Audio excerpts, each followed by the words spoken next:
ففروا إلى الله إني لكم منه نذير مبين. Bismillahirrahmanirrahim. Alhamdulillahirabbil wassalatu wassalamu ala al-mab'uts rahmatan lil alamin nabiyina Muhammad wa ala alihi wa sahbihi wa man tabi'ahum bi ihsanin ila yaumiddin, amma ba'd.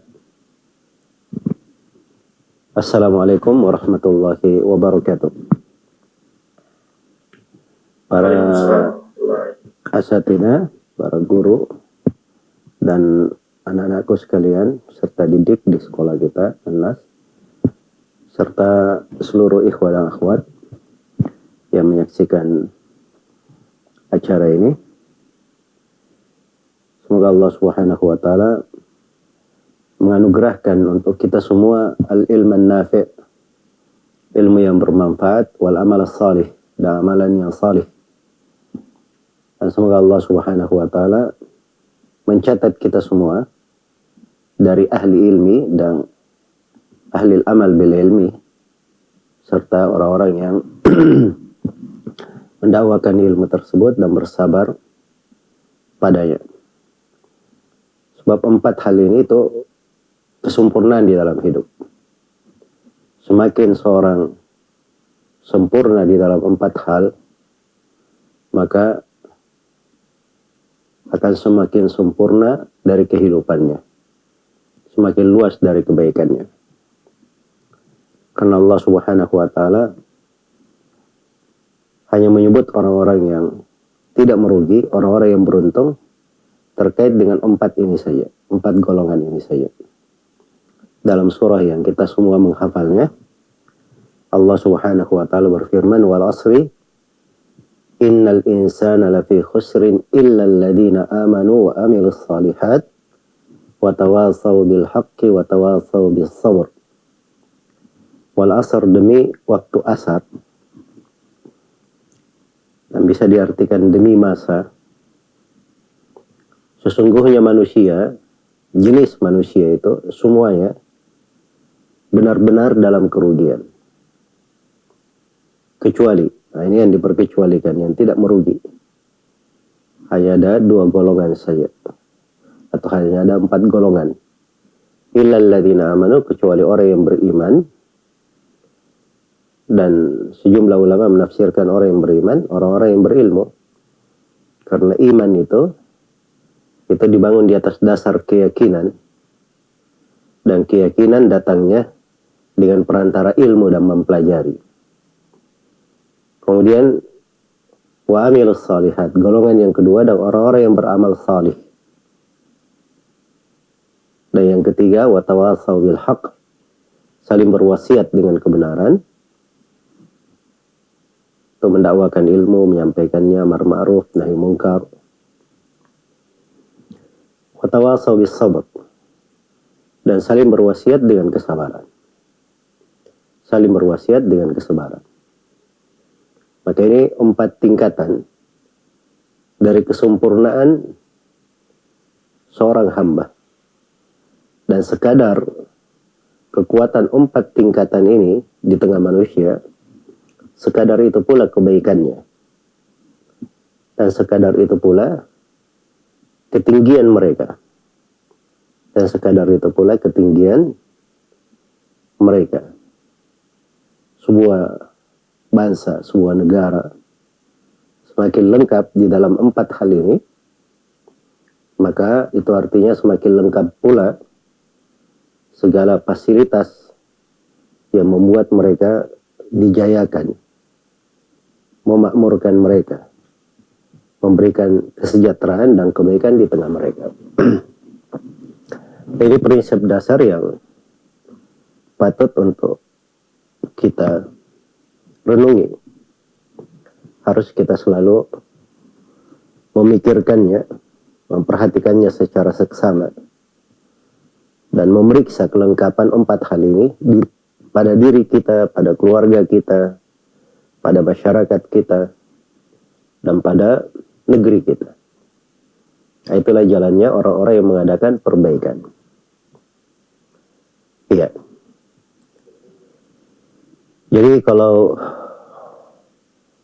tema pembahasan kita adalah membangun bangsa dengan mempelajari ilmu, ini tema penting ya, untuk menjelaskan tentang keutamaan ilmu itu dan bagaimana pengaruh ilmu syariat itu dalam eksistensi sebuah negeri dan di dalam kejayaan serta kelangsungan sebuah bangsa. Dan disinilah peran penting dari umat Islam. Karena umat Islam itu, apalagi para penuntut ilmu, itu adalah orang-orang yang berberkah. Di mana ada bumi yang dia pijak, ada langit yang meneduhi, maka mereka membawa kebaikan untuk manusia, membawa keberkahan. Sebagaimana Nabi Isa alaihi salam berkata, "Wa ja'alani mubarakan aina ma kuntu." Dan Allah menjadikan saya sebagai orang yang berberkah dimanapun saya berada. Itu keberkahan pada ilmu menyebabkan seorang itu bisa membawa kebaikan, menjadi keberkahan untuk manusia dimanapun mereka berada. Dimanapun mereka berada. Nah, untuk kajian dengan tema kita di pagi hari ini banyak hal ya yang terkait dengan pembahasan ilmu. Ya, dan saya berusaha memilihkan sebuah hadits dari Rasulullah SAW yang menjadi tumpuan pembahasan kita pada kajian ini, dan darinya kita akan uraikan hal yang terkait dengan tema kajian kita, membangun bangsa dengan mempelajari agama. Hadits ini adalah hadits diriwayatkan oleh Al-Imam Al-Bukhari dan Imam Muslim dari sahabat yang mulia,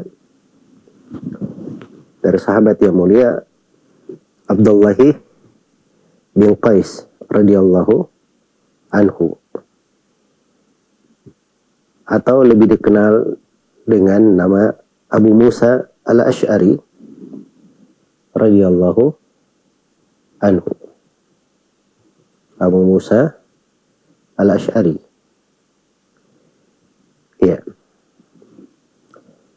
Dari Abu Musa al-Ash'ari radhiyallahu ta'ala anhu ini, Abdullah ibn Qais itu dinisbatkan kepada kakeknya, Jamahir ibn al-Ash'ar, kakek buyutnya. Dan beliau sendiri dari kabilah al-Ash'ari, dari al-Ash'ari. Itu kabilah dikenal, Banu al-Ash'ari itu dikenal di Yaman. Mereka berada di Wadi Rima namanya. Di Wadi Rima.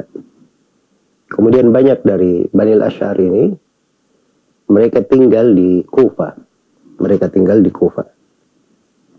Makanya Abu Musa al-Ash'ari radhiyallahu anhu, beliau termasuk sahabat-sahabat yang berdomisili di Kufah. Ya, sebagaimana murid-murid Abu Musa al-Ash'ari kebanyakannya adalah orang-orang Kufah dan yang berada di sekitarnya. Abu Musa al-Ash'ari radhiyallahu anhu, Abdullah bin Qais, ini dari sahabat yang diperhitungkan di tengah para sahabat Rasulullah sallallahu alaihi wasallam. Memang masih muda dan masuk di hitungan sahabat muda di masa Nabi sallallahu alaihi wasallam. Hanya saja beliau menonjol di dalam ilmu. Karena itu Nabi sallallahu alaihi wasallam pernah mengutus Abu Musa al-Ash'ari radhiyallahu anhu ke Yaman sebagai duta besar Rasulullah sallallahu alaihi wasallam. Diutus bersama seorang sahabat yang lebih senior darinya dan lebih berilmu, Itu diutus bersama Mu'ad bin Jabal radhiyallahu anhu. Ya, Nabi SAW ketika mengutus mereka berdua ke Yaman, Nabi berkata kepada keduanya, yassira wa la tu'assira, basyira wa la tunaffira, wa tatawa'a wa la takhtalifa.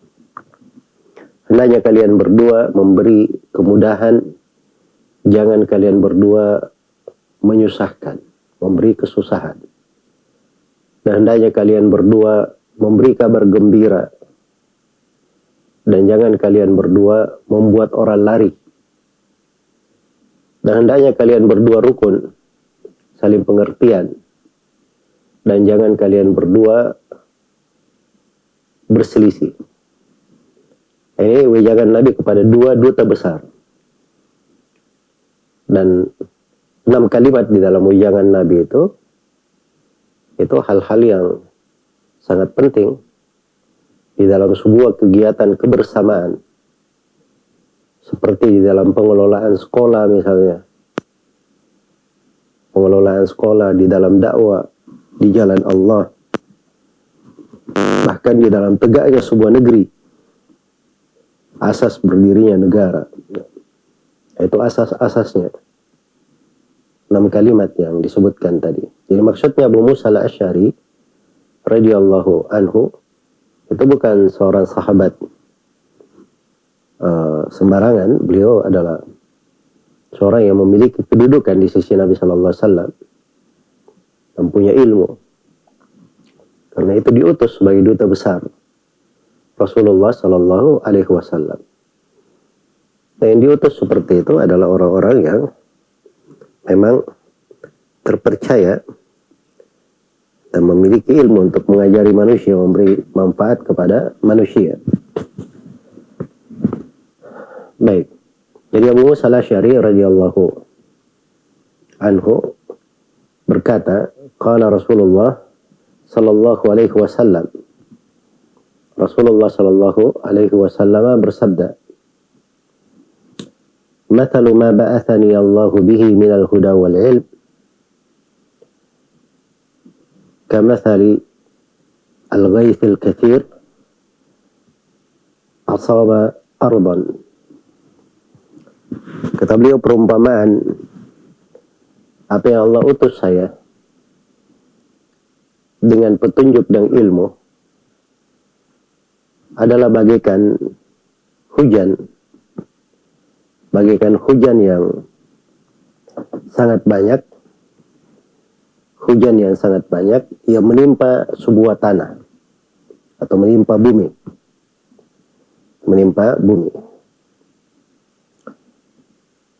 Fakanat minha ta'ifatun tayyibah. Maka di antara tanah tersebut ada sebuah tanah yang bagus, tayyibah, yang baik sekali. Ya, tanah yang baik sekali. Qabilatil ma', tanah ini menerima air. Tanahnya menerima air. Jadi maksudnya airnya bisa diserap masuk ke dalam tanah. Airnya bisa diserap masuk ke dalam tanah. Lalu kata beliau, fa'ambatatil kala'a wal ushbal kathir. Maka dari situ tumbuhlah al-kala'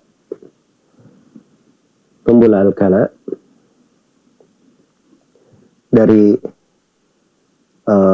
tanaman-tanaman, wal ushbal kathir, dan rerumputan yang sangat banyak.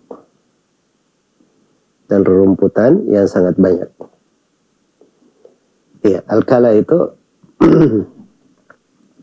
al-kala itu istilah sebenarnya. Kala dan al-ush mirip ya, dari tanaman-tanaman yang keluar dari tanah yang dimanfaatkan oleh manusia maupun hewan.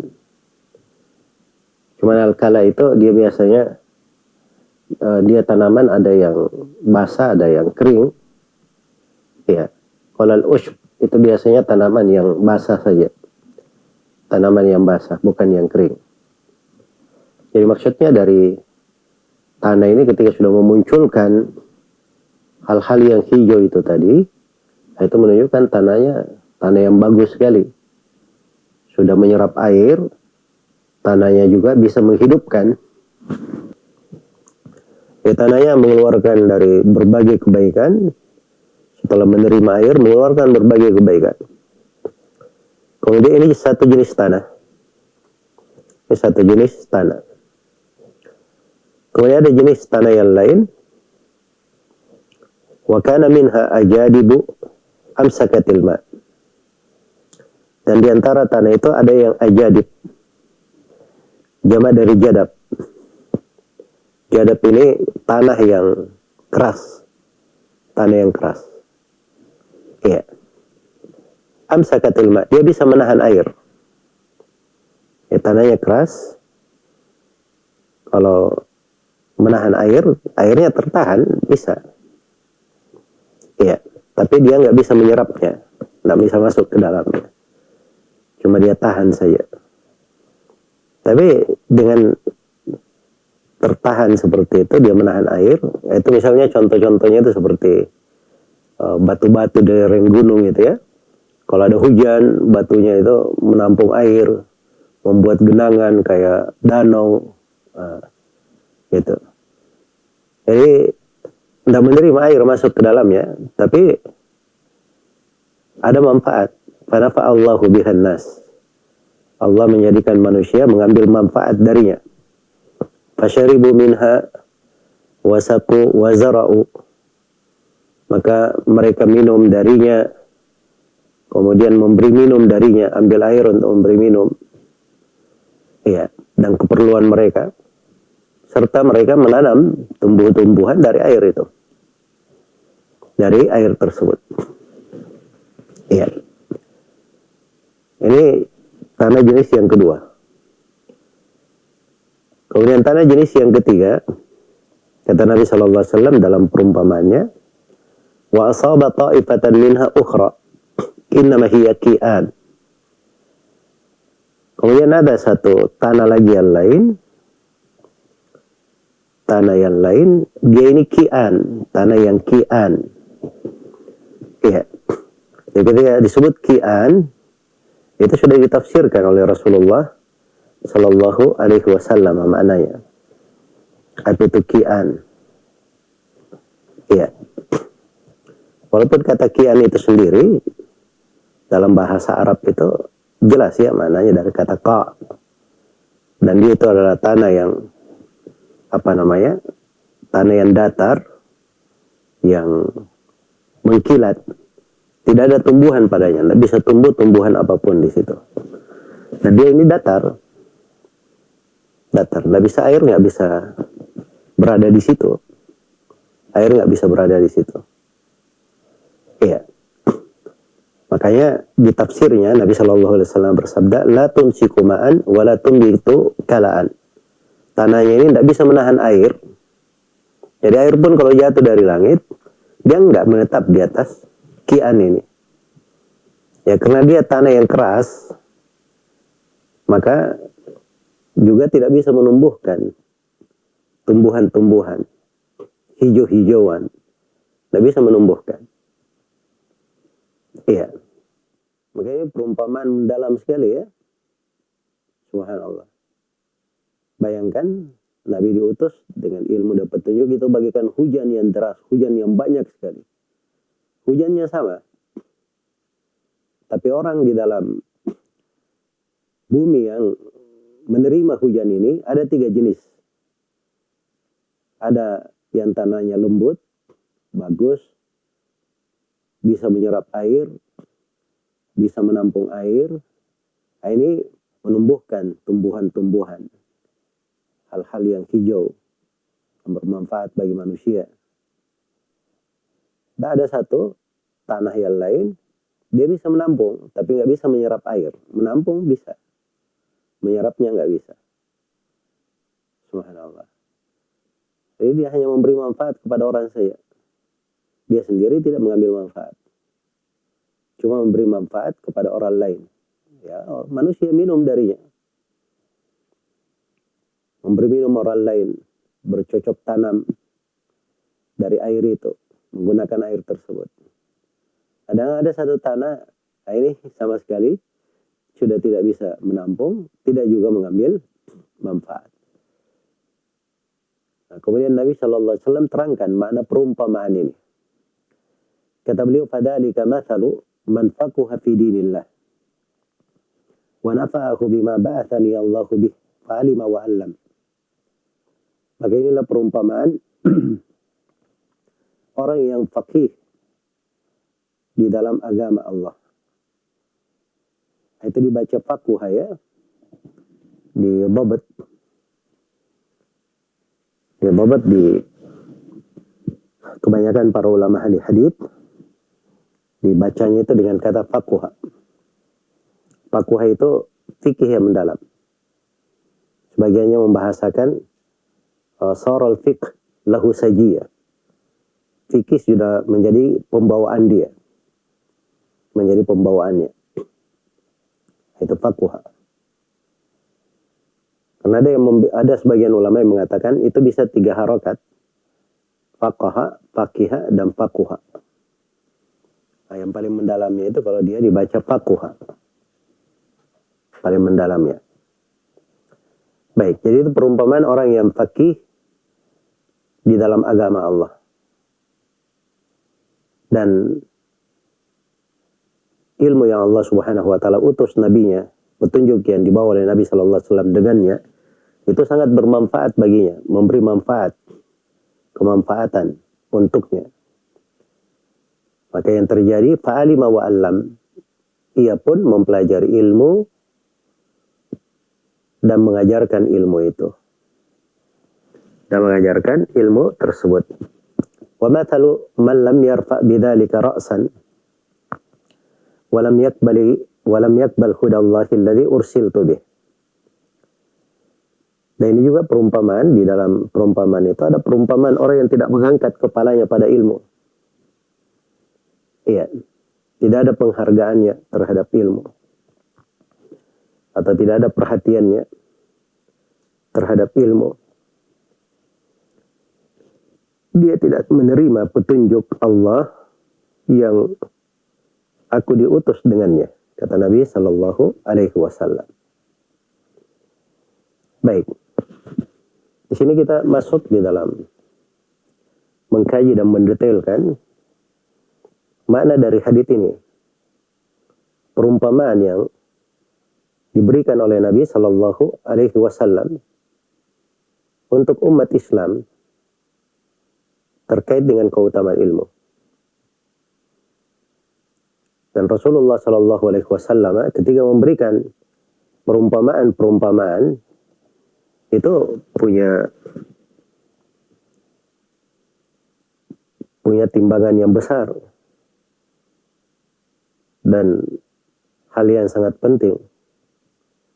Karena perumpamaan itu diberi kaidahnya di dalam Al-Quran. Wa tilkal amthalu nadribuha linnas wa ma ya'kiluha illa al-alimun.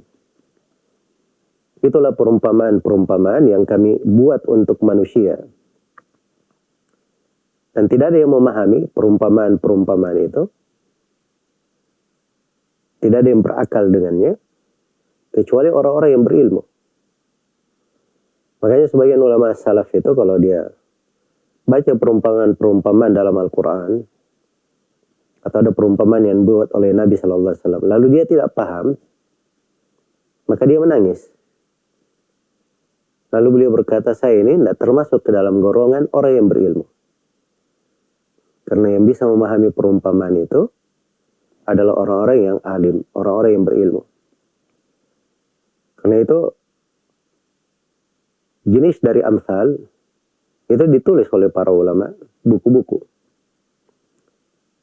Ada syarah tentang perumpamaan dalam Al-Quran. Ada beberapa buku di situ. Dan ada syarah juga terkait dengan perumpamaan yang dibuat oleh Nabi Sallallahu Alaihi Wasallam. Bahkan perumpamaan yang berjalan di tengah orang Arab saya, itu ada bukunya. Ditulis oleh para ulama Islam. Semoga Allah membalas seluruh ulama kita dengan kebaikan. Ya, betapa banyak mereka meninggalkan jasa-jasa yang baik untuk umat ini, ilmu-ilmu yang sangat bermanfaat sekali. Iya, ilmu-ilmu yang sangat bermanfaat. Dan itu semuanya bagian dari apa yang disebut oleh Nabi Shallallahu Alaihi Wasallam di sini di dalam perumpamaannya. Jadi ilmu itu dibahasakan seperti hujan yang sangat banyak. Ya, karena memang apa yang dibawa oleh Nabi Shallallahu Alaihi Wasallam itu dia hujan yang sangat bermanfaat sekali. Bahasanya itu bukan al-matar ya, kamathali matarin masalan. Enggak. Tapi dikatakan kamathali ghaithin. Seperti al-ghaith. Ya, penggunaan kata al-ghaith itu biasanya untuk hujan yang membawa kemanfaatan. Untuk hujan yang diharapkan. Untuk hujan yang bagus, itu biasanya memakai kata ghaithin. Iya. Memakai kata ghaith. Nah, ini perumpamaan hujan yang Nabi SAW dibawa dengannya. Al-ghaith al-kathir di sebagian riwayat. Hujan yang sangat banyak. Hujan yang sangat banyak. Jadi kita ini subhanallah dihujani dengan ilmu. Dengan rahmat. Nikmat. Anugerah dan kebaikan. Banyak sekali. Diberikan. Iya. Itulah sebab kehidupan. Tidak akan ada namanya manusia itu. Apalagi tegak sebuah negeri mereka. Ada peradaban hidup mereka. Kecuali kalau mereka dapat hujan. Kalau mereka tidak menerima hujan atau tidak mendapatkan hujan sama sekali. Itu hukumnya pasti akan kepada kematian dan kesirnaan. Makanya ilmu itu dibahasakan di dalam Al-Quran banyak bahasa. Salah satunya ini disebut seperti hujan. Kadang disebut seperti ruh. Wa kadzalika auhayna ilaika ruhan min amrina. Demikianlah kami wahyukan kepada engkau Nabi Muhammad ruh dari perkara kami. Al-Quran disebut sebagai ruh. Iya. Dan kadang disebut sebagai jiwa, sebagai kehidupan yang sebenarnya. Awaman kana maitan fa ahyaynahu wa ja'alna lahu nuran yamshi bihi an-nas yamshi bihi fin nas kaman mathaluhu fi dhulumati laysa bi kharijin minha. Apakah orang yang tadinya dia mayat, dia bangkai, lalu kami hidupkan dia, kami jadikan untuknya cahaya, dia berjalan dengan cahaya itu di tengah manusia. Apakah sama orang yang seperti ini dengan mayat-mayat yang tetap berada di dalam kegelapan, tidak mau keluar darinya? Ya, dan ini juga luar biasa ya ungkapan ayat ini. Karena ini menegaskan hakikat kehidupan. Hakikat kehidupan yang sebenarnya. Bahwa manusia-manusia yang hidup ini ternyata itu terbagi dua. Ada manusia-manusia hidup dengan sebenar kehidupan. Dan ada manusia-manusia hidup, badannya aja yang hidup. Tubuhnya beraktivitas, memiliki gerakan-gerakan, tapi hakikatnya mereka adalah mayat-mayat. Orang-orang yang sudah mati. Orang-orang yang sudah terkubur sebelum badannya dikubur. Itu dua golongan dari manusia. Dan golongan yang pertama itu adalah orang yang dihidupkan dengan sebenar kehidupan. Nah, itu dia hidup dengan ilmu. Cahaya itu ditafsirkan ilmu, keimanan, petunjuk yang dibawa oleh Rasulullah SAW. Maka dahsyat sekali dari pengaruh ilmu itu. Makanya Nabi SAW di sini memberi perumpamaan.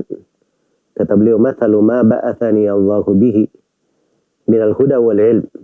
Perumpamaan apa yang Allah utus saya dengannya membawa petunjuk dan ilmu.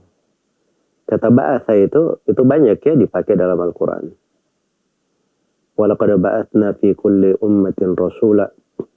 Sungguh kami telah ba'atha, mengutus, membangkitkan pada setiap umat seorang rasul. Iya. Dan berbagai ayat semakna dengan itu. Nah, itu kata ba'atha itu biasanya dipakai untuk sesuatu yang tadinya dia mati kemudian hidup kembali, dibangkitkan gitu. Ya, memang bahasa asalnya itu dibangkitkan. Iya. Karena pengaruh ilmu itu seperti yang saya sudah singgung di ayat. Dia sebenarnya menghidupkan orang. Orang mati pun dengan ilmu agama bisa dihidupkan. Iya. Orang yang tidak kenal petunjuk, tidak kenal hidayah, dia hakikatnya mayat berjalan. Nah, begitu kenal ilmu, seakan-akan dia hidup. Dia bangkit dari kematian. Bangkit dari kematian. Maka itu fungsi dari ilmu. Fungsi dari ilmu. Maka dari sini akan bisa dimaklumi dan dipahami oleh kita semua. Bahwa ilmu itu pokok dari kebaikan.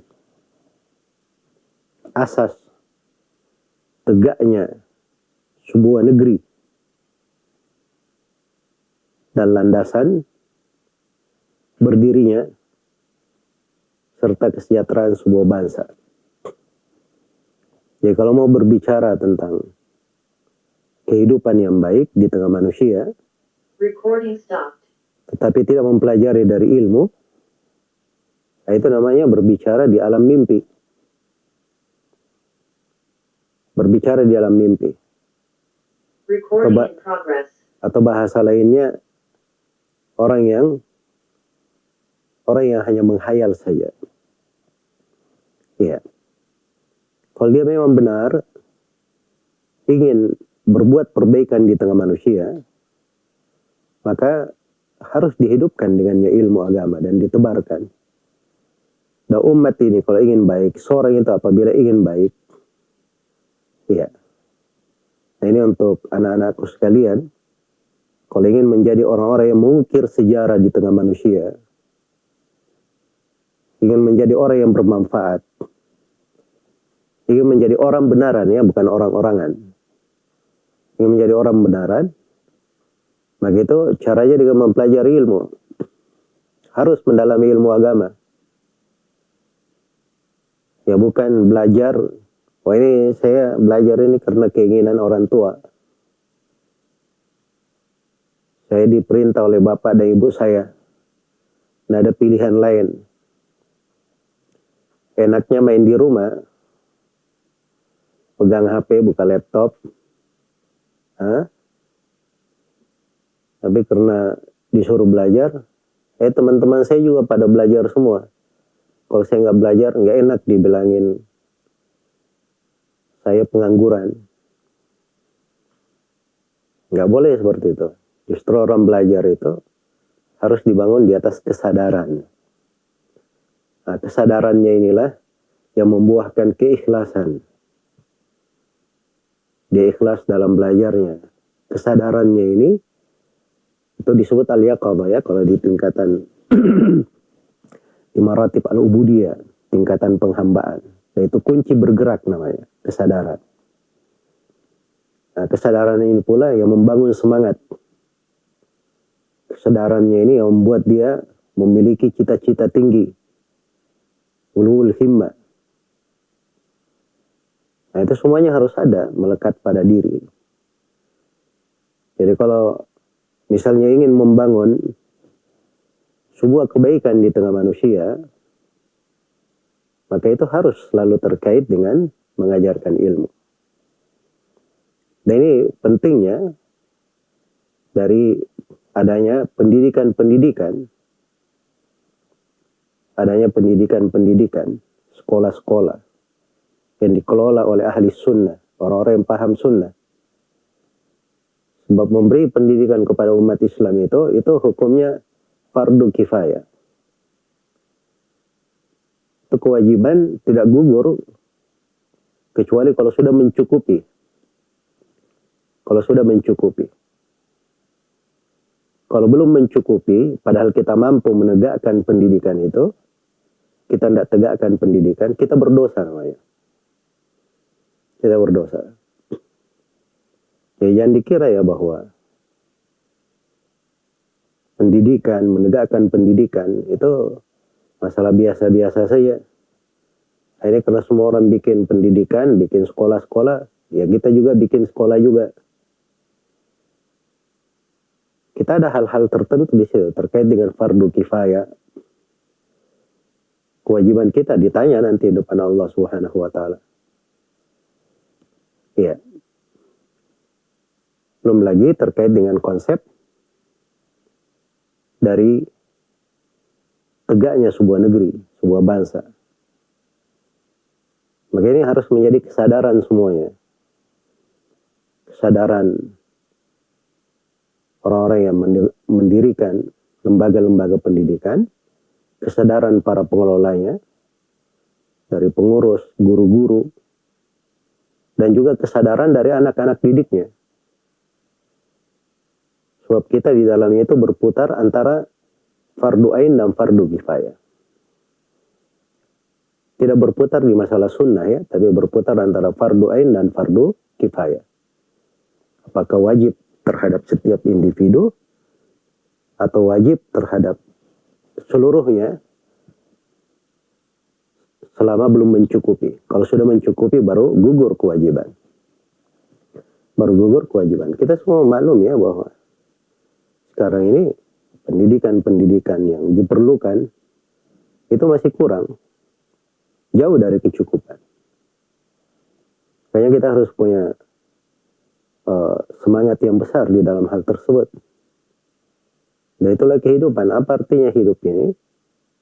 Kalau tidak kita meletakkannya pada hal yang dicintai dan diridhai oleh Allah, bermanfaat untuk manusia.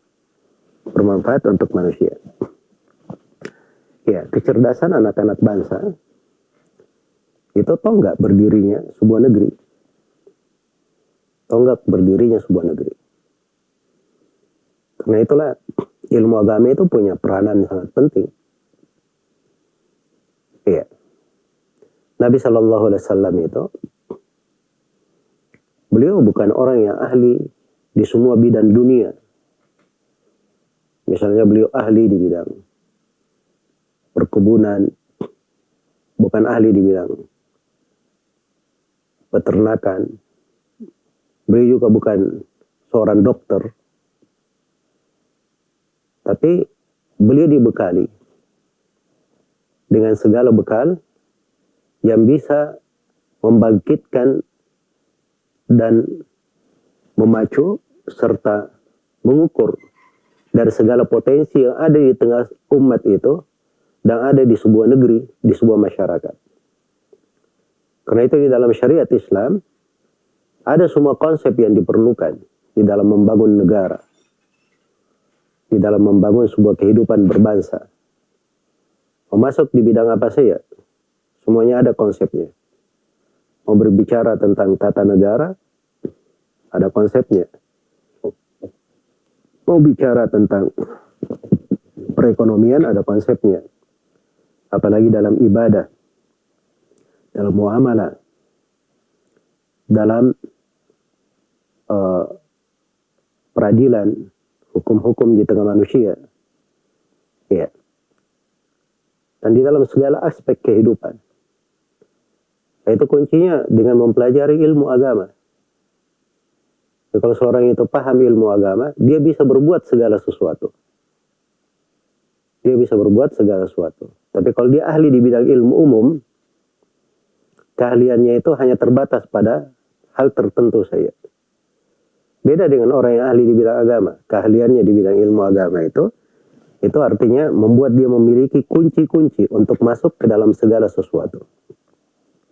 Untuk masuk dan mengadakan perbaikan pada segala sesuatu. Iya. Ini semuanya dari hal-hal yang menunjukkan tentang pentingnya mempelajari ilmu agama ini. Jadi dibahasakan oleh Nabi sallallahu alaihi wasallam, "Kamathali ghaithin asaba ardan." Seperti hujan, bermanfaat hujan yang banyak menimpa sebuah tanah, sebuah bumi. Ya. Nah, ternyata ada 3 golongan di situ. Ada 3 golongan diberikan oleh Nabi sallallahu alaihi wasallam, 3 perumpamaan. Yang pertama adalah orang yang menerima apa yang dibawa oleh Nabi Sallallahu Alaihi Wasallam, sehingga dia mempelajari dari ilmu tersebut dan mengajarkannya.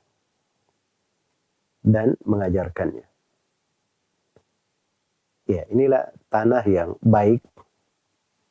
Ya, tanah yang baik itu dia layak menerima, ya, bisa menyerap. Nah, itu isyarat ya bahwa seorang itu kalau ingin mempelajari ilmu agama, wadah untuk menerima ilmu itu harus dia perbaiki wadahnya. Wadah menerima ilmu itu adalah hati, itu wadahnya. Di situ ilmu itu masuk. Nah, begitu masuk, meresap, berpengaruh, maka itu akan mewariskan amalan di badannya. Mewariskan berbagai keindahan di lisannya. Dari pengaruh ilmu yang tertampung di dalam wadah yang baik itu. Kalau di sini dibahasakan seperti tanah yang menerima air, tanah bagus, menerima air. Nah, dia bukan cuma meresap air saja. Karena kalau resap air, dia resap akhirnya bisa jadi banjir begitu. Tapi ini dia resap air, dia menumbuhkan lagi tumbuhan-tumbuhan, menghasilkan dari berbagai hasil. Nah, itulah keimanan memang. Karena itu di bahasa yang lain dibahasakan seperti pohon itu. Alam tara kaifa daraballahu mathalan kalimatan tayyibatan kasyajaratin tayyibah asluha thabitu wa far'uha fis sama'. Tidakkah engkau melihat bagaimana Allah membuat sebuah perumpamaan? Perumpamaan kalimat tayyibah, kalimat la ilaha illallah itu seperti pohon yang baik. Pohon yang baik, pohon yang sehat, bisa tumbuh dengan bagus, bisa menghasilkan banyak buah. Nah, ini pohon yang baik ini, akarnya itu sangat kuat sekali ke bumi. Ya, dan batangnya menjulang ke langit. Terus bertambah tinggi, terus naik, menjulang ke langit. Tu'ti ukulaha kullahinin bi'idni rabbiha. Dan dia memberikan hasilnya setiap saat dengan izin Rabbnya. Selalu menghasilkan. Ini tidak ada masa panennya ini. Kalau kita tanaman biasa itu ada masa panennya. Dalam setahun 2 kali, 3 kali, 4 kali misalnya pada sebagian orang. Tapi ini nggak ada masa panennya, subhanallah. Iya. Tidak ada masa panennya. Jadi dia bisa dipanen setiap saat. Itu dari keindahan ilmu. Dari keindahan ilmu. Bisa dipanen pada setiap saatnya. Baik. Jadi kalau dilihat dari golongan yang pertama ini, maka ini golongan yang paling baiknya. Golongan yang paling baiknya. Ada golongan yang kedua. Tanah yang kedua. Dia menampung air.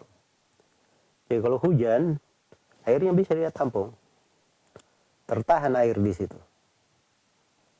Tapi dia sendiri tidak bisa menahan, tidak menyerap. Untuk dirinya tidak bisa menumbuhkan tumbuhan-tumbuhan. Iya. Tidak bisa menumbuhkan tumbuhan-tumbuhan. Ya. Jadi ini seperti orang yang diberi anugerah oleh Allah Subhanahu wa taala, dia menghafal ilmu, bisa mempelajari ilmu, menukilnya. Ya, tetapi tidak diberi rezeki. tidak diberi rezeki oleh Allah Subhanahu wa taala pemahaman terhadap makna-maknanya.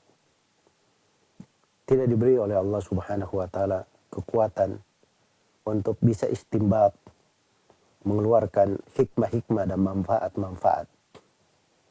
Iya. Dan manfaat-manfaat. Atau kadang dia bisa bermakna orang yang diberi dari ilmu tapi tidak mampu, dia tidak mengamalkannya. Iya. Jadi dari sudut kebaikan, orang mengambil manfaat darinya, tapi dia sendiri kurang mengambil manfaat dari ilmu tersebut. Iya. Tapi bersamaan dengan itu, ini dua golongan masih baik ya. Golongan yang pertama, itu orang paling tinggi derajatnya. Sebab mereka ini yang menerima ilmu, menghafalkannya, menukilnya, dan mereka pula yang meriwayatkannya, menyampaikannya, menyebarkannya di tengah manusia. Menyebarkannya di tengah manusia. Iya. Jadi secara umum dua golongan ini masih berada di atas kebaikan. Kalau golongan yang ketiga, ini golongan yang tidak ada bagian sama sekali dari ilmu. Sebab tanahnya itu kian, tanah datar, keras membatu, ya, air nggak bisa tinggal di situ. Kalau hujan, pasti airnya berlari, mengalir, meninggalkan tanah itu. Kalau kena hujan. Dan dianya juga tidak bisa menyerap air, nggak bisa mengambil darinya, mengambil manfaat darinya. Ini golongan yang ketiga. Dari golongan yang ketiga. Jadi ini semua ini golongan manusia yang terkait dengan ilmu ketika hujan itu turun. Bagaimana pula dengan tanah yang tidak pernah melihat hujan, tidak pernah tahu ada hujan, dan tidak pernah mengerti hujan itu ada. Ini tentunya lebih sengsara lagi. Tentunya lebih sengsara lagi. Iya. Karena itu bahasa ketika disebut bahwa ilmu ini seperti hujan, subhanallah, itu menunjukkan pentingnya ilmu di dalam kehidupan. Karena itu kata Imam Ahmad rahimahullah, an-nasu muhtajuna ila al-ilm aktsaru min hajatihim ila at-ta'ami wasyarab. Kata Imam Ahmad, manusia itu perlu kepada ilmu melebihi keperluan mereka, melebihi hajat mereka kepada makan dan minum. Iya. Kok bisa ilmu itu lebih diperlukan dari makan dan minum? Beliau jelaskan, lianna at-ta'ama wasyarab yuhtaju ilaihi fil yawmi marratan aw marrataini. Sebab makanan dan minuman itu diperlukan dalam sehari cuma sekali dua kali, sekali makan, dua kali makan. Ini bahasa Imam Ahmad ya, sekali dua kali. Kalau kita tiga kali ya sedikit makannya. Ya, kalau kurang makan tiga kali, seakan-akan tidak cukup makannya. Iya. Ini bahasa Imam Ahmad. Makan dan minum itu cuma diperlukan sekali, dua kali saja dalam sehari. Tapi kalau ilmu, kata beliau, wal ilmu yuhtaju ilaihi biadadil anfas. Ilmu itu diperlukan sesuai dengan detak nafasnya. Dia bernafas saja perlu ilmu. Perlu kepada ilmu. Bagaimana dia memanfaatkan detak-detak nafasnya di atas ketaatan. Sebab setiap saat yang berlalu darinya tidak di atas ketaatan, itu dihitung kerugian untuknya. Makanya dia punya ilmu di situ, harus punya ilmu. Nah, kalau dia terikat dengan ilmu, maka dia tahu peluang-peluang ibadah. Ya, dia tidur saja bisa bernilai ibadah. Bisa bernilai ibadah kalau dia belajar ilmu dan dia tahu dia gunakan, ada penggunaan ilmu yang bagus di situ. Misalnya seorang itu tidur dengan niat supaya dia bisa bangun untuk sholat malam. Iya. Seorang anak didik misalnya, ini anak-anakku sekalian, di malam hari cepat tidur. Ya, kenapa? Supaya besok bisa sekolah dengan baik, bisa memahami pelajaran dengan baik. Nah, itu niat bagus itu. Ya. Itu niat bagus. Nah, itu memberi kebaikan, lahan ketaatan namanya. Sama seorang guru itu juga, dia menggunakan dari waktunya tidur sekalipun, kalau dia niatkan misalnya untuk bangun malam atau untuk mengambil waktu menyusun pelajaran, pengajaran, dan supaya dia bisa mengajar berkualitas di kelasnya, maka itu adalah hal yang baik. Itu adalah hal yang baik. Iya. Maka ini dari hadits yang mulia ini bisa kita lihat bagaimana peranan ilmu itu dan pentingnya ilmu itu di dalam kehidupan. Ya, karena itu kalau saya lengkapi dari pembahasan ini, saya akan bacakan dari nas-nas yang menunjukkan pentingnya ilmu itu di dalam membangun sebuah bangsa. Iya. Di antara hal yang menunjukkan pentingnya adalah kedudukan orang yang berilmu itu sendiri. Karena keberadaan orang yang mempelajari ilmu itu kebaikan.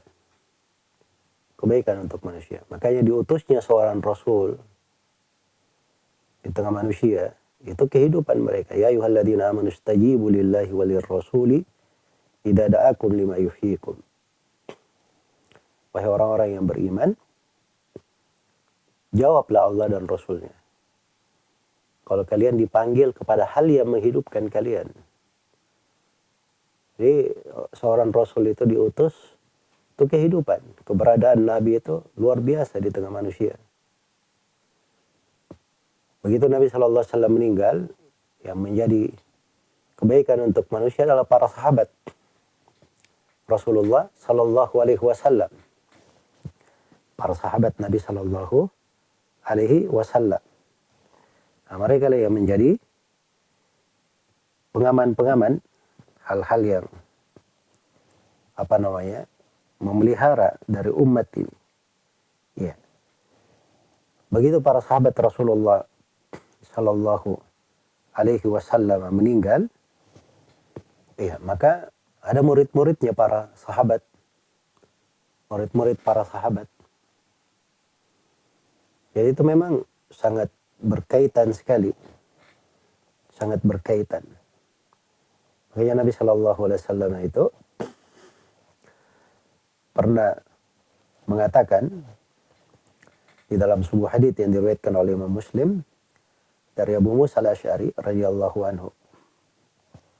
Iya. Nabi SAW bersabda, kadang beliau melihat ke langit, kemudian Nabi berkata, nujumu amanatul lis-sama. Ya, bintang-bintang itu adalah pengaman langit. Faidza dhahabatin nujumu atas sama amatuat. Apabila bintang-bintang telah pergi, maka akan datang ancaman yang diancamkan ke langit. Wana amanatul li ashabi. Kata Nabi, dan saya ini adalah pengaman di tengah para sahabatku. Faidza dhahabtu ata ashabi ma yu'adun. Apabila saya telah pergi, maka akan datang kepada para sahabatku apa yang diancamkan kepada mereka. Washabi amanatul li ummati, dan para sahabatku adalah pengaman di tengah umatku. Faidza dhahaba ashabi ata ummati ma yu'adun. Apabila para sahabatku telah pergi, maka akan datang kepada umatku hal-hal yang akan menimpa mereka. Ini pentingnya orang-orang yang berilmu. Sampai di Sahih Muslim juga terangkan bahwa sekelompok akan datang, Nabi menjelaskan akan datang sekelompok umatku berperang. Ditanyakan apakah di antara kalian ada sahabat Nabi SAW? Maka dikatakan iya. Maka Nabi berkata akan dimenangkan pasukan itu. Datang lagi generasi setelahnya. Kemudian ditanyakan, apakah di tengah kalian ada orang yang berjumpa dengan sahabat Rasulullah SAW? Maka dikatakan iya. Maka dibukakan lagi kemenangan untuk mereka. Datang lagi generasi setelahnya. Terjadi peperangan. Ditanyakan, apa di antara kalian ada orang yang berjumpa dengan orang yang berjumpa kepada sahabat Rasulullah SAW? Ini tabi'ut tabi'in. Kata mereka iya. Maka dibukakan lagi kemenangan. Nah, makanya mutawatir dari Nabi SAW, beliau bersabda, khairun nasi qarni, thumma alladhina yalunahum, thumma alladhina yalunahum. Sebaik-baik manusia adalah generasiku, kemudian generasi setelahnya, kemudian generasi setelahnya. Inilah prinsip dasar ahli sunnah yang disepakati dari masa ke masa, bahwa seorang itu wajib untuk mengikuti Al-Quran dan As-Sunnah dan wajib untuk mengikuti jalan as-salaf. Kata Ibnu Qudamah rahimahullah, faqad thabata wujubut tiba'is salafi bil kitabi was sunnati wal ijma'. Telah syah kewajiban mengikuti para as-salaf dari kalangan sahabat tabi'in dan tabi'ut tabi'in berdasarkan dalil dari Al-Quran, Sunnah, dan kesepakatan ulama. Ini kesepakatan, tapi diselisihi oleh orang-orang ahlul bidah dari kalangan Jahmiyah, Mu'tazilah, Asy'ariyah, dan yang semisal dengan mereka. Mereka bikin jalan sendiri yang menyelisihi jalannya para sahabat Rasulullah SAW. Kalau tanya, ngapain kita ngikuti mereka? Mereka laki-laki, kami juga laki-laki.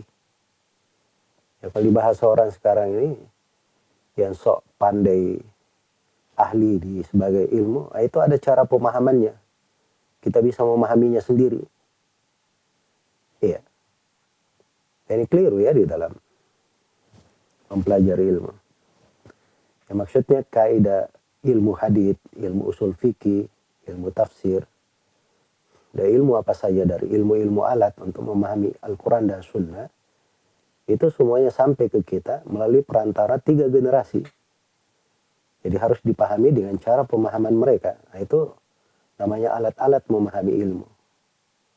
Ya, kalau kita tidak mempelajarinya, itu artinya alat-alat yang kita miliki itu alat-alat yang tidak benar.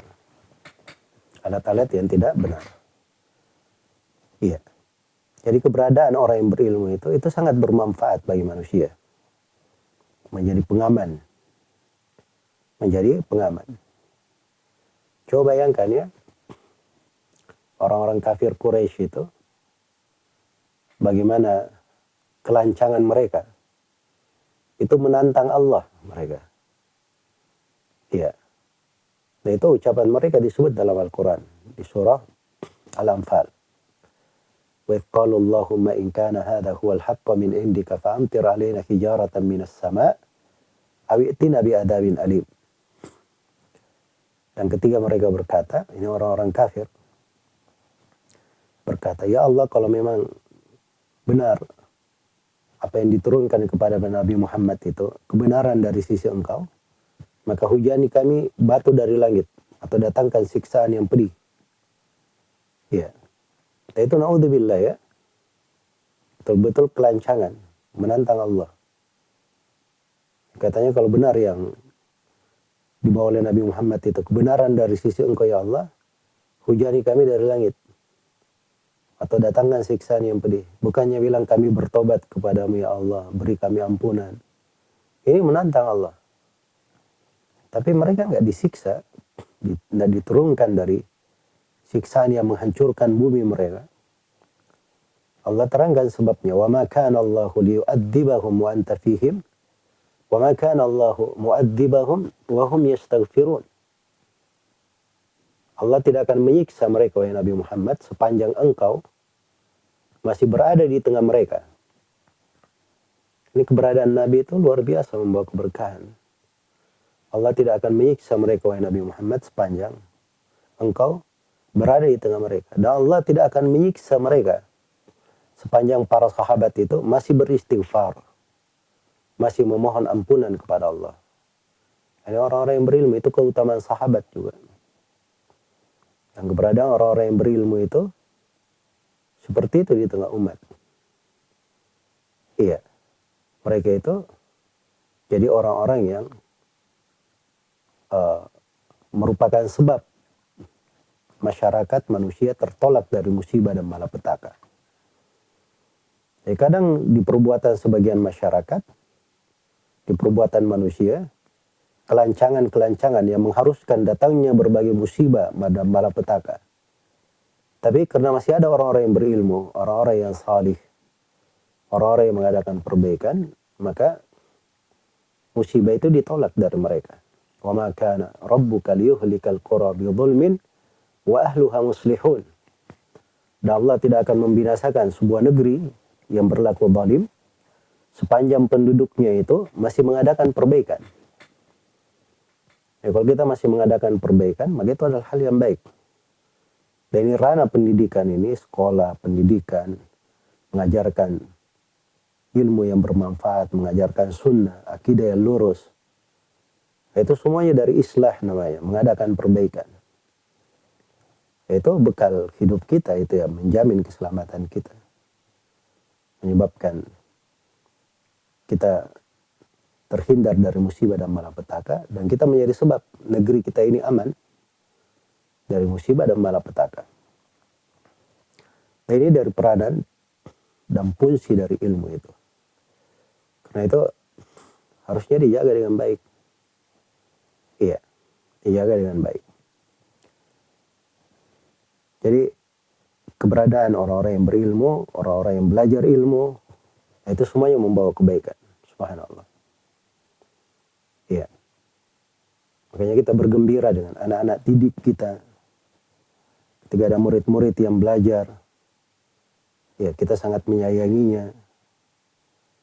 Ada kegiatan-kegiatan baik pendidikan, kita berusaha untuk mendukungnya, memudahkan manusia, memudahkan guru-guru untuk berada di dalamnya, memudahkan proses ajar mengajar.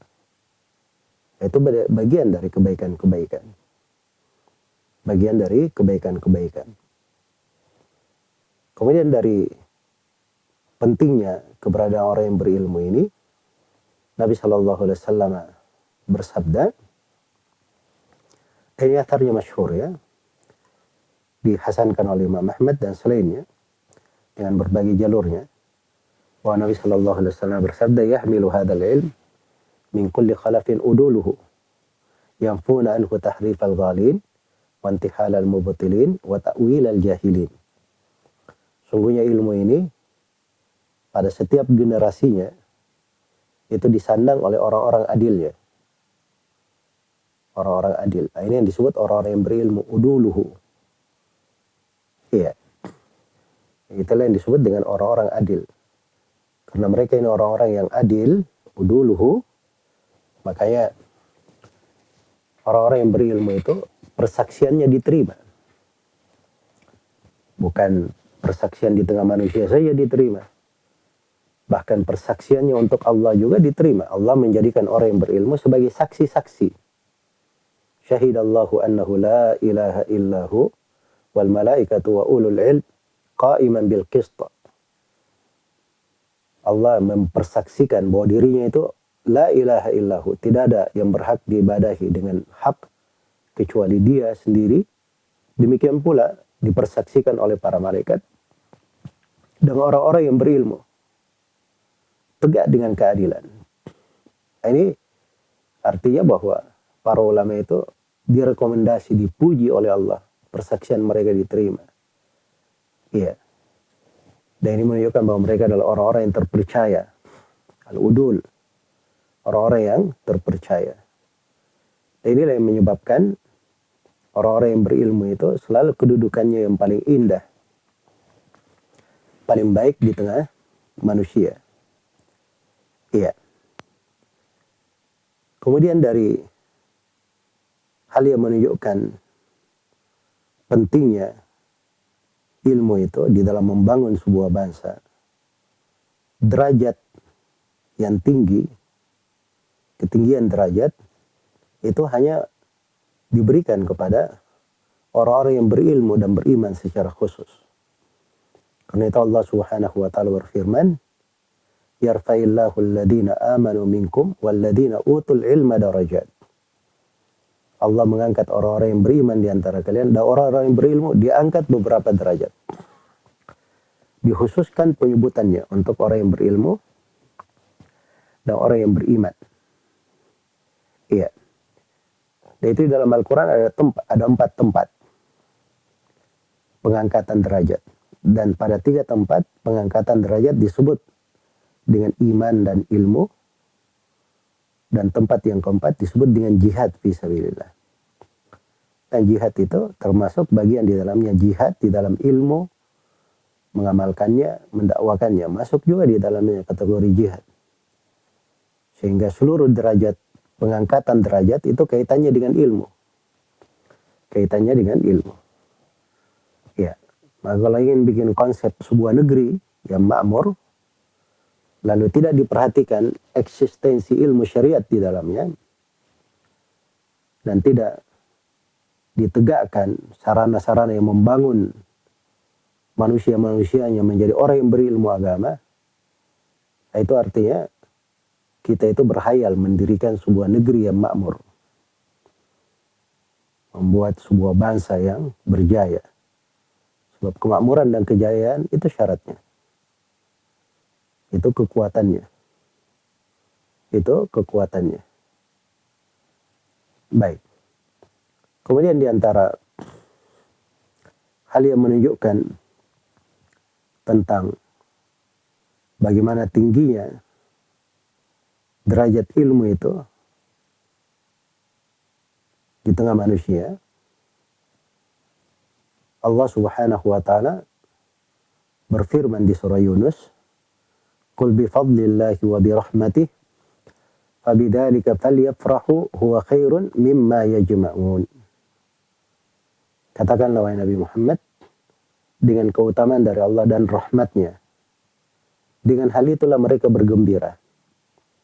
Itu lebih baik daripada segala dunia yang mereka kumpulkan. Ya, fadlullah di situ dengan keutamaan dari Allah. Fadlullah itu ditafsirkan dengan keimanan. Warahmatu, rahmatnya ditafsirkan dengan Al-Quran. Iman dan Al-Quran itulah ilmu yang bermanfaat dan amalan salih. Itu sumber petunjuk. Itu sumber petunjuk. Makanya kalau ingin bergembira dengan segala kebaikan di tengah manusia, segala kebaikan yang diperlukan oleh umat, maka itu adalah dengan ilmu yang bermanfaat dan amalan yang salih. Dengan ilmu yang bermanfaat dan amalan yang salih. Iya. Juga Nabi SAW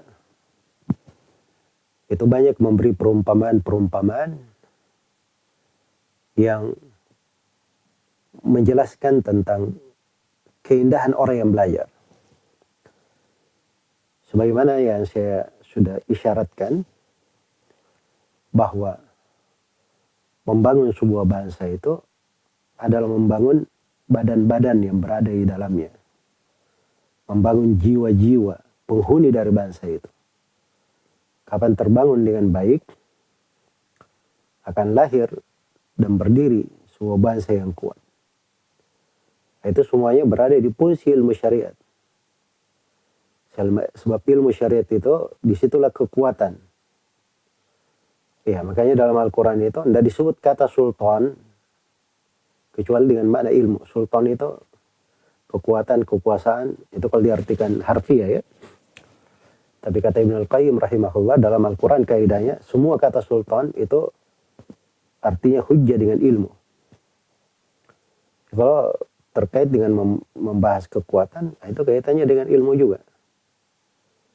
Iya, makanya saya sudah sampaikan bahwa seorang yang memahami ilmu itu, ilmu agama, itu artinya dia punya segala potensi untuk membangun kebaikan di tengah negerinya, di dalam negerinya. Ya, sebab segala solusi, segala permasalahan yang dihadapi oleh negeri apapun, dimanapun masanya, di dalam ilmu agama pasti ada solusinya. Dan di dalam ilmu agama pasti ada penjelasannya. Iya. Sisa yang membedakannya, ya, tingkatan dari ilmu. Diketahui oleh orang yang mengetahui, tidak diketahui oleh orang yang tidak mengetahuinya. Tapi ilmu agama itu selalu lengkap.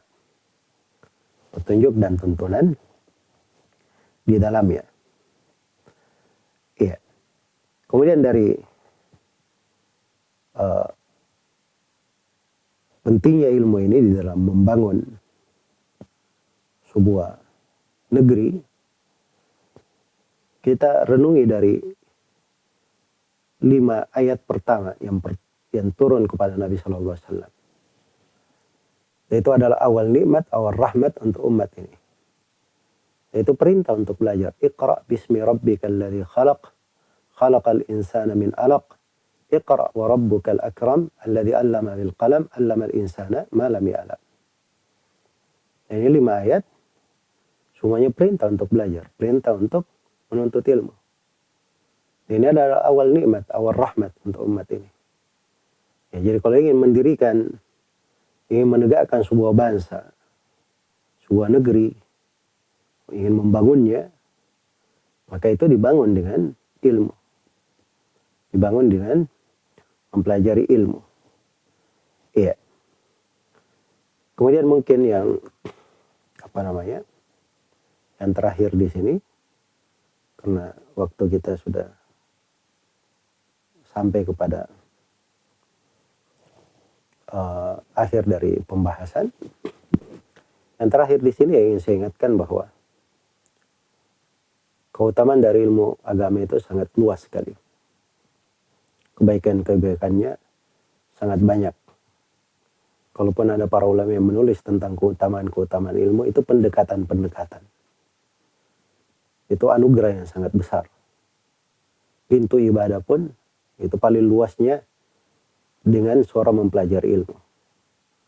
Makanya kata Az-Zuhri, Muhammad bin Muslim bin Ubaidillah bin Abdullah Ibn Shihab, Abu Bakar Az-Zuhri Al-Qurashi, beliau berkata, "Ma ubidallahu bi syai'in khairun minal ilm." Tidaklah Allah Subhanahu wa taala diibadahi dengan sesuatu yang lebih baik daripada ilmu itu. Jadi ilmu itu ibadah yang paling luasnya, paling agungnya. Kadang seorang itu bisa masuk di dalam sebuah ibadah, dia dapat lagi berbagai ibadah di dalamnya. Dia mampu untuk menggunakan kesempatan sebaik mungkin dalam ketaatan, mendekatkan diri kepada Allah dengan sebesar-besarnya. Nah, itu semuanya terkait dengan pembahasan ilmu. Ya, kalau kita giat di dalam mempelajarinya, bagus di dalam mempelajarinya, maka disitulah tampak dari keutamaan ilmu tersebut. Sisa kewajiban kita bersama mempelajari ilmu itu dengan metode yang benar, talaki dari guru, mengambil langsung dari guru, kemudian mengambil ilmu itu dengan tahapan-tahapannya. Kemudian seorang berpegang dengan akhlak sebagai para penuntut ilmu sepanjang dia hidup. Kalau dia diberi anugerah oleh Allah Subhanahu wa taala mengajarkan ilmu, maka dia pegang dari akhlak para guru. Itu semuanya dari hal-hal yang diperlukan di dalam ilmu. Ini mungkin yang bisa disampaikan untuk waktu pertemuan kita. Semoga bermanfaat bagi semuanya. Wallahu ta'ala.